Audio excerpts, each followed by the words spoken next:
পক্ষে নয়, সত্যনিষ্ঠ আলেমরা সবসময় হিজবুত তাওহীদের পক্ষে আছেন, থাকবেন। গতকালকে আমার কথা হচ্ছে, গতকালকে সমাবেশে আপনারা এই উগ্রবাদী একটি গোষ্ঠী, আপনারা যারা ভরা সমাবেশে হিজবুত তাওহীদের নারীদেরকে পতিতা বলে ডাকলেন, পতিতা বললেন, এটা কি আপনারা প্রমাণ দিতে পারবেন? আপনাদের কাছে কোনো প্রমাণ আছে? আপনারা কিভাবে হিজবুত তাওহীদের পবিত্র নারীদের নামে এই ধরনের জঘন্য অপবাদ দিতে পারলেন? যেই কথা বলেছেন সেই কথার দায়িত্ব নিতে পারবেন? প্রমাণ হাজির করুন, প্রমাণ হাজির করতে হবে এই কথার। কিন্তু আমরা হাজার হাজার প্রমাণ আজকে দিতে পারবো আপনাদের অশ্লীল কর্মকাণ্ডের। সেটা দেওয়ারও অপেক্ষা রাখে না। আপনাদের অশ্লীল কর্মকাণ্ডের ভিডিও প্রমাণ আজকে লক্ষ লক্ষ জনতার হাতে হাতে রয়েছে। আমরা বলতে চাই যে হিজবুত তাওহীদের আমার মতন হাজার হাজার নারীরা, তারা তো পাশ্চাত্যের দাসত্ব বরণ করে নেয়নি। তারা আল্লাহ দ্বীনকে প্রতিষ্ঠার জন্য, আল্লাহ দ্বীন প্রতিষ্ঠার প্রয়োজনীয়তা মানুষের দ্বারগোড়ায় পৌঁছে দেওয়ার জন্য বই নিয়ে, পত্রিকা নিয়ে কাজ করছে, সমাবেশে বক্তব্য দিচ্ছে। এমন আল্লাহ দ্বীন প্রতিষ্ঠার জন্য কাজ করা নারীদের নামে, এমন পবিত্র কাজ করা নারীদের নামে আপনারা কিভাবে এমন জঘন্য অপবাদ দিতে পারলেন? এই কথা বলার আগে আপনাদের বুক কেঁপে উঠল না? আপনাদের জিহ্বা একবারের জন্য কেঁপে উঠল না? আপনারা না আলেম? আপনাদের মুখের ভাষা এত নোংরা কেন?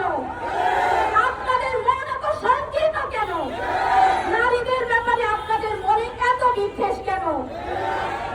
আপনারা জানেন না যে সতী সাথী নারীর ব্যাপারে যদি কেউ অপবাদ দেয়, তাহলে আল্লাহ বলেছেন তাদেরকে ৮০টা বেত্রাঘাত করো। কিন্তু আপনারা ভাবতেই পারেন যে আমরা সংখ্যা এত বেশি, আমাদেরকে কে শাস্তি দিবে? গোষ্ঠী, তোমরা শুনে রাখো, মা মরিয়মকে যখন ইহুদি আলেমরা ভ্রষ্ট নারী বলেছিল, তখন স্বয়ং আল্লাহ তাদের উপরে গজব নাযিল করেছিলেন। আজকে তোমরা হিজবুত তাওহীদের এই পবিত্র নারীদের নামে যেই অপবাদ রটিয়েছ বা রটাচ্ছ, তোমরা বাংলাদেশের নারী নির্যাতন, শিশু নির্যাতন, বলাৎকার, ধর্ষণ, নারীদের অসম্মান, সম্মানহীনতা সহ এমন এহেন কোনো কার্য নাই যেটা তোমরা করছো না। অপেক্ষা করো, অপেক্ষা করো। আমার মতন লাখো বাঙালি নারীদের অভিশাপ, লানত তোমাদের উপর খেয়ে আসছে। সুতরাং সংযত হও, সাবধান হও, মুখে লাগাম টেনে ধরো। আমি আজকের এই সমাবেশ থেকে মাননীয় প্রধানমন্ত্রীর দৃষ্টি আকর্ষণ করে বলতে চাই, মাননীয় প্রধানমন্ত্রী, আপনার স্ত্রী একজন শিক্ষিতা, ডক্টর জুবাইদা রহমান একজন শিক্ষিত নারী, যিনি আগামীর বাংলাদেশের রাজনীতি নিয়ে স্বপ্ন দেখেন। আপনার কন্যা জয়মা রহমান একজন উচ্চ শিক্ষিতা নারী। তাদেরকে যখন ফেসবুকে সামান্য কোনো কটু মন্তব্য করা হয়, তখন আপনার গোয়েন্দা বাহিনী তৎপর হয়ে পড়ে, আপনার পুলিশ বাহিনী তাদেরকে ধরে আনে।